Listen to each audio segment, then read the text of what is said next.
न जाने ज़माने को क्या हो गया है, मसीहा मरज़ का सबब बन गया है। न जाने ज़माने को क्या हो गया है, मसीहा मरज़ का सबब बन गया है।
कशाला, क्या हुआ?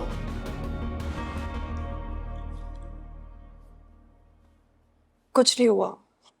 चेहरे पे परेशानी फजूल नहीं है, कुछ तो है। क्या हुआ बताओ? कहा ना कुछ नहीं हुआ। आप बिला वजह ना बाल की खाल मत निकालें। फिर बदतमीजी।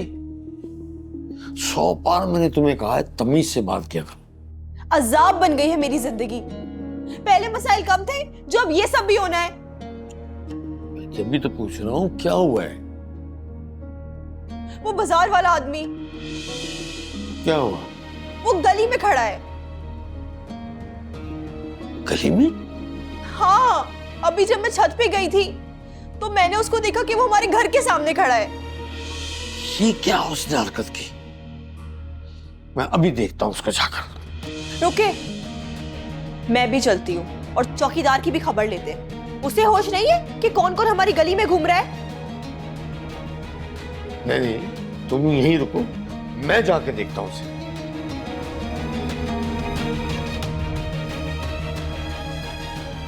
आप पहचानते हैं उसे? नहीं। तो मैं चलती हूँ ना, मैं बताऊंगी कि वो कौन है, वरना आप तो किसी को भी पीट कर आ जाएंगे। चलो।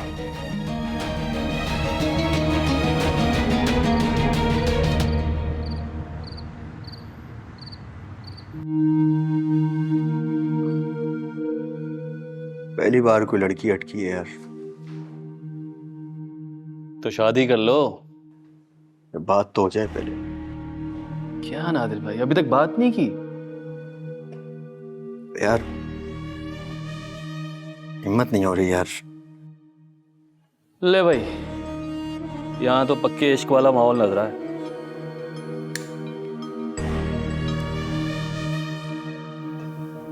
यार ये मोहब्बत इंसान को नाकारा बना देती है। इसी वजह से, बिल्कुल इसी वजह से मैंने ना आज तक मोहब्बत ही नहीं की। तू मोहब्बत नहीं करता या तुझसे नहीं करती कोई? क्यों भाई? देख, क्या कमी है तेरे भाई में? हर तरफ ज्यादती नजर आ रही है। अबे ओ पीछे हट।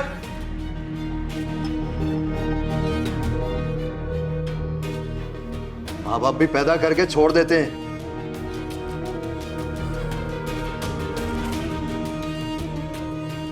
ये नहीं सोचते कि पता नहीं कितने नादिर घूम रहे हैं यहाँ पे।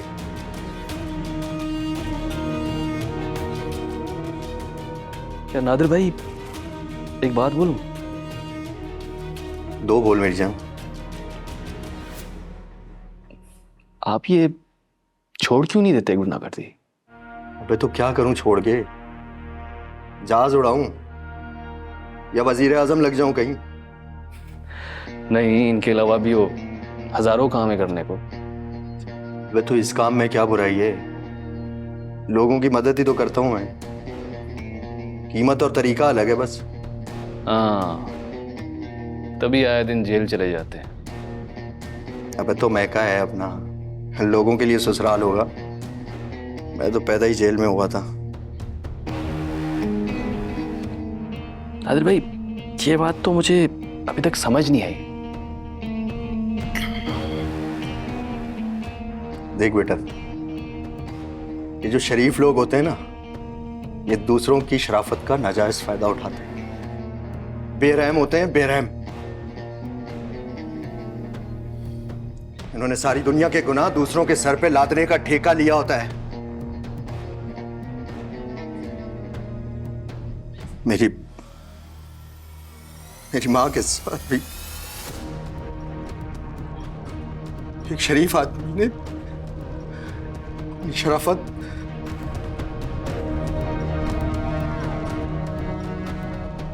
अबे ओ समझ नहीं आ रही तुम लोगों को?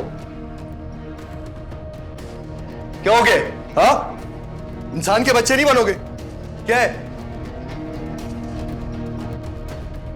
चलो निकलो यहां से, चले निकल।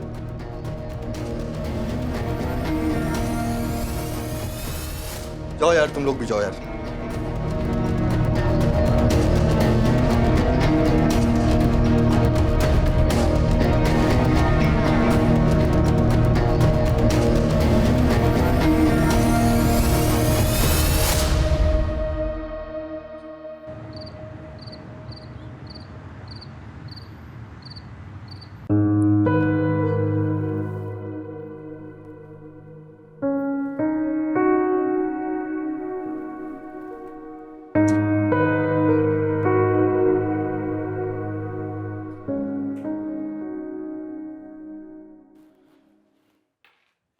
ये तुम क्या गोल खिलाते फिर रही हो?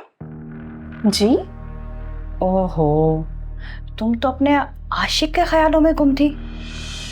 ये आप मुझसे किस तरह की बातें कर रही हैं? मेरी बात सुनो, ये तुम जिसको पीछे लगा के लाई ना घर तक, मैं तुम्हारी टांगे तोड़ दूंगी। मैंने किसी को पीछे नहीं लगाया और ना ही मेरे पास इतना दिमाग है कि इन खराफातों में इस्तेमाल करूं। चोर की चोरी पकड़ी गई है तो अब तो वो यही कहेगा ना। बड़े साहब को ना मैंने खुद जाके बताया था, ना मैं चोर हूं और ना ही मुझे किसी बात का खौफ है।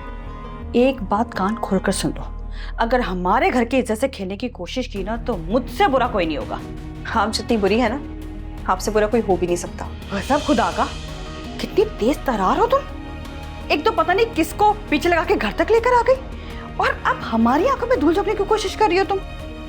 मैं ये बड़े साहब से तो पूछूं कि वो हमारे बीच की बातें आपसे क्यों करते हैं। रुको,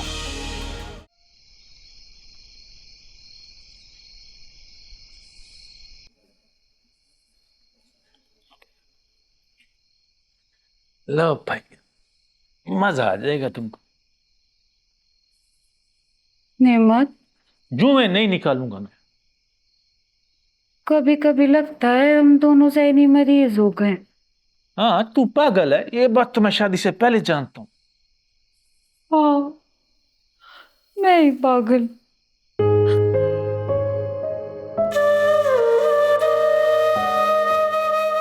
तू परेशान है?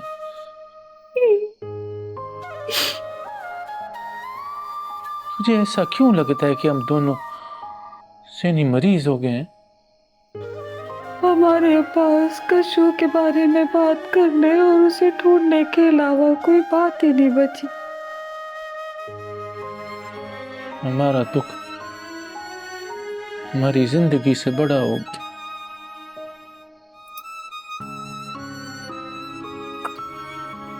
कभी कभी मेरा दिल जोर जोर से धड़कने लगता है। ऐसा लगता है हमारी कशु किसी परेशानी में, कैद में हमें पुकार रही है। नेमत, ऐसा ही है। तभी तुझे ऐसा महसूस भी होता है। मुझसे और सब्र नहीं होता। मेरा दिल चाहता है मेरी कशु मेरे सीने से आके लग जाए बस। कहाँ कहाँ नहीं ढूंढा उसे मैंने, क्या बताऊं। अल्लाह साईं ने कितनी बड़ी आजमाइश में डाला है हमें। तू साथ है ना, इसलिए झेल रही हूँ आजमाइश, वरना कब की मर चुकी हूँ। हमारे बस में भी क्या है। हम अल्लाह साईं से दुआ ही कर सकते हैं कि वो हमें अपने हबीब के सदके हमारी बेटी हमारी कशो से मिला दे। अल्लाह साईं माँ बाप को औलाद का दुख ना दिखाए।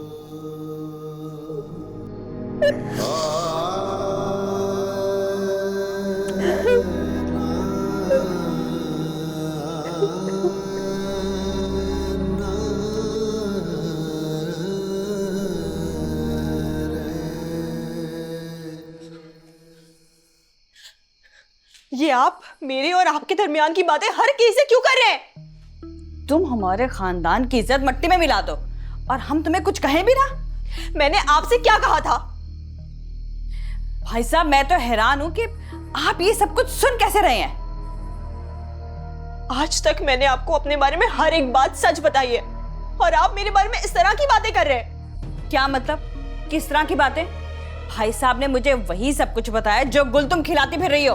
कौन से गुल खिलाए हैं मैंने उस आदमी को अपने पीछे लगाया या मैंने उससे कहा कि वो हमारे घर के बाहर आके बैठ जाए? लगता तो यही है।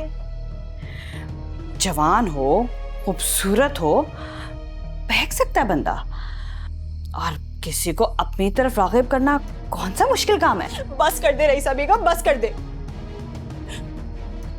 कि मुझ पे इस तरह के इल्जाम लगाए जा रही है और आप चुप करके सुन रहे हैं सब। सॉरी। ये आप क्या कह रहे हैं भाई साहब? ये आप सॉरी किसको कह रहे हैं? तुम्हें। मुझे?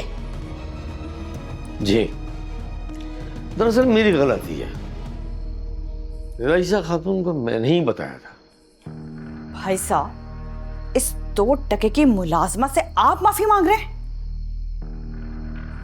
ये बेकसूर है रईसा खातून। अभी थोड़ी देर में आपने देखो उसको क्या क्या कह दिया। ये हमारे घर की तरबियत नहीं है। कशवाला, तुम अपने कमरे में जाओ, सुबह तुम्हें कॉलेज में जाना है।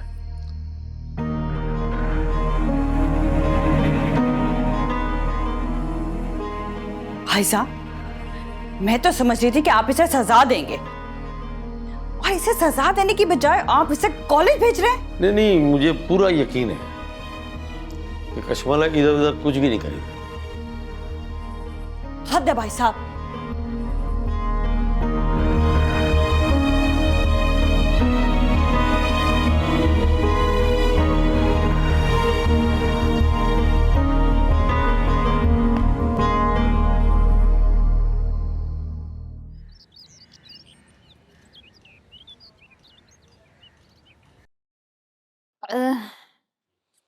अरे नेमत बहुत दर्द हो रहा है। अभी डॉक्टर साहब इंजेक्शन लगाएगी, ठीक हो जाएगा। तुमने फिर कुछ उल्टा सीधा खा लिया? नहीं, गोलगप्पे खाए थे। शहजादी, क्यों अपनी जान की दुश्मन बनी हुई हो? दवाई खा खा के मुंह कच्चा हो गया मेरा।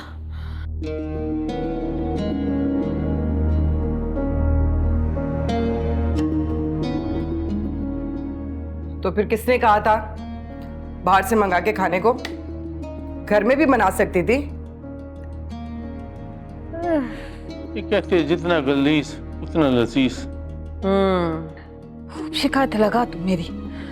अब खाकर देख लिया ना कितना दर्द हो रहा है। मैंने इसे मना भी किया था, लेकिन यशोदी मानती नहीं।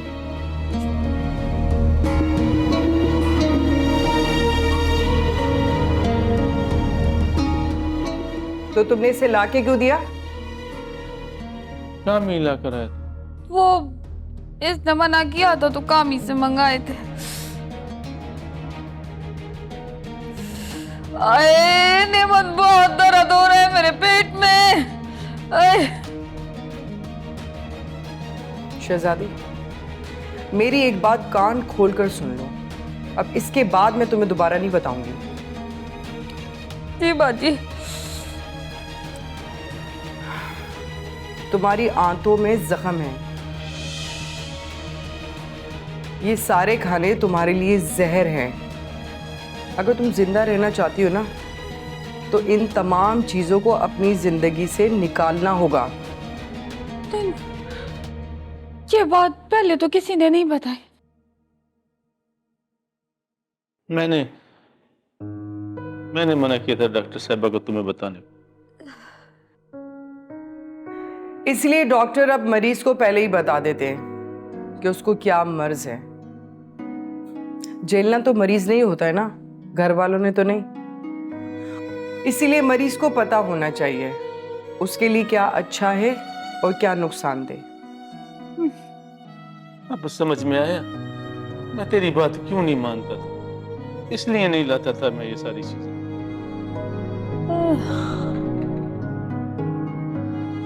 देखो शहजादी, तुम्हारी तबीयत ठीक नहीं है। अल्लाह ना करे कोई ऊंच नीच हो गई तो कौन जिम्मेदार होगा? अल्लाह ना करे। डॉक्टर साहब दुआ करो मेरी शहजादी को कुछ ना हो। अल्लाह करे इसको मेरी उम्र भी लग जाए। डॉक्टर साहब अभी तुम आराम करो, ड्रिप लगाइए ना, दर्द कम हो जाएगा। और थोड़ी देर सो जाओ, ख्याल रखना।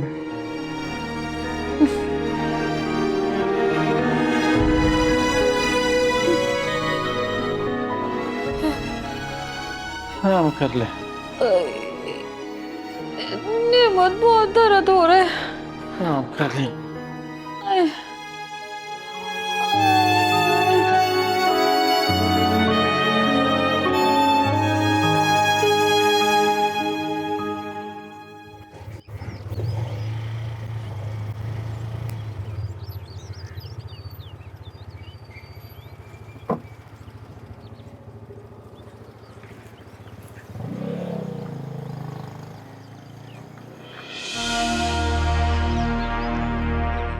बात करनी है मुझे तुझसे। लेकिन मुझे तुम्हारी कोई बात नहीं सुननी। अच्छा एक काम करो, नंबर देखो अपना। यहां से ना दफा हो जाओ, वरना जूते उतार के इतना मारूंगी ना कि सारा दिमाग तुम्हारा दुरुस्त हो जाएगा, समझे? मोहब्बत करता हूं मैं तुमसे। तुम ऐसे बाज नहीं आओगे, रुको सर। भाग यहां से।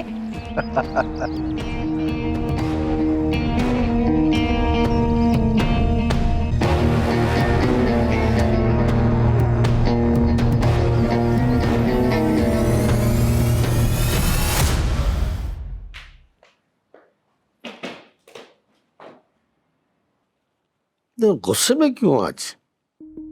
आपको पता है, वो बदतमीज फिर मेरा पीछा करके यहां तक आ गया था। अच्छा, तुमने क्या किया?